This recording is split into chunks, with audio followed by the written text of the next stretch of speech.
বয়স যখন 7 হয়, বারবার যখন সালাতের কথা বলবেন, সাথে করে নিয়ে দাঁড়াবেন, জুমার দিন মসজিদে নিয়ে যাবেন, মাঝে মাঝে নামাজে নিয়ে যাবেন। 7, 8, 9 এই 3 বছরের ট্রেনিং এ 10 বছর তো এমনি পাক্কা নামাজে হয়ে যাবে। নাকি বলবেন হুজুর আমি তো পড়ি না, আমারই তো খবর নাই। ছেলেরে যে বলবো বাবা নামাজ কায়েম কর, এর আগে কিন্তু নিজের মুসল্লি হইতে হবে। নামাজের ব্যাপারে নো কনসিডারেশন, কোনো ছাড় নাই। সালাত আপনাকে পড়তেই হবে যে কোনো পরিস্থিতিতে। এজন্য 7 বছর বয়স থেকে বিশ্বনবী ওয়ার্নিং দিতে বলেছেন। 10 বছর বয়স হলে প্রয়োজনে রূঢ় আচরণ করো, শাসন করো, প্রয়োজনে মৃদু প্রহার করো।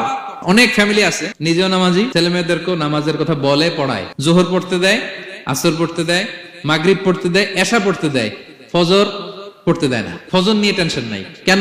আমার কলিজার টুকরা সন্তান ঘুমায় হুজুর, কাঁচা ঘুম কেমনে ভাঙাই। যে বাবা মারা মনে করে সকালে কিভাবে ডাকি, উঠতে চায় না হুজুর, কাঁচা ঘুম কষ্ট হয়ে যায়। ফজরের সময় যদি আগুন লেগে যায় আপনার ঘরে, কি করবেন? আরেকটু ঘুমা, কাঁচা ঘুম। দুনিয়ার আগুন থেকে রক্ষা করার জন্য যেমনি ডাকেন, উঠায় নিয়ে আসেন, জাহান্নামের কঠিন আগুন থেকে বাঁচানোর জন্য ফজরের সময়ও ডাকার দরকার আছে না নাই?